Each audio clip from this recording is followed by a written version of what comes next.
In this video, we're going to talk about using adjustment layers to affect either our entire composition or parts of our composition.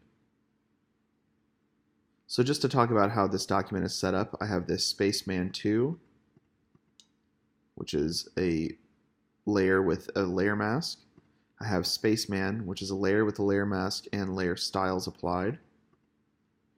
And I have this Smart Object group, which has our desert background and some other layers. Going back to our composition, I'm just going to select my top layer for now. And we can apply adjustment layers in a variety of different ways in Photoshop. One of those is to go to the bottom here, this little half circle, and this is a list of different adjustments we can make to our Photoshop document. You also may have the adjustments window right here. If you don't, you can simply go Window, Adjustments.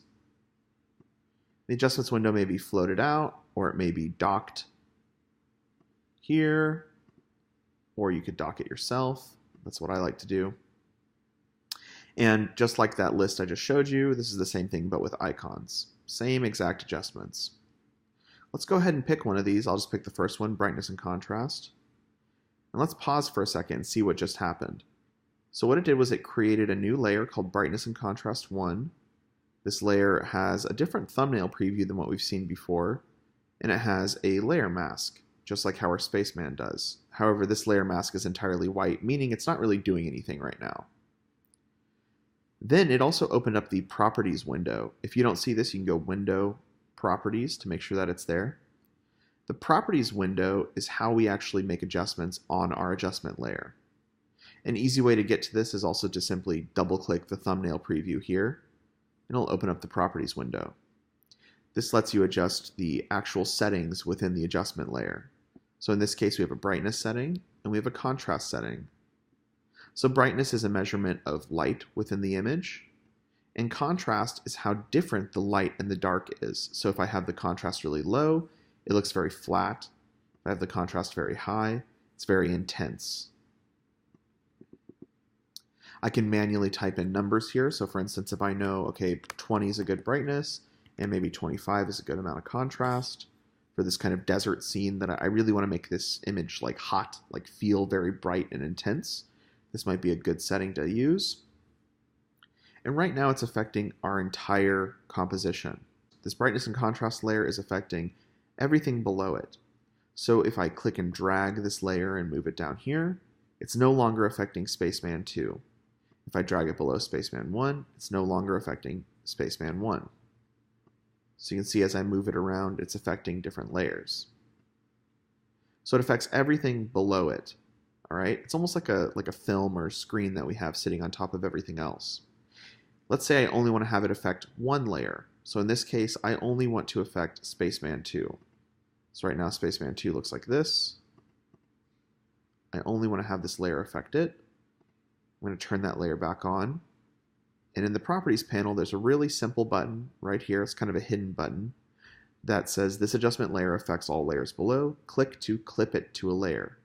Whenever we clip something to a layer, it means it will only affect that layer. So I'm going to click it. Now it's clipped to that layer.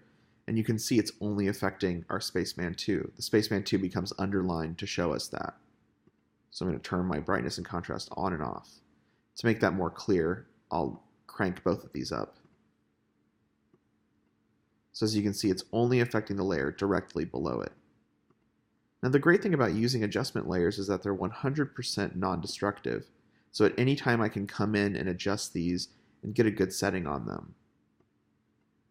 Make them more intense, or if I, work through something and realize, it doesn't really look that good, maybe I should be less intense. I can always come back and change it. It's not unusual to have dozens or hundreds even in your Photoshop compositions. Just like other layers, these layers have opacity. To unclip it from this layer, I'm just going to click this and unclip it.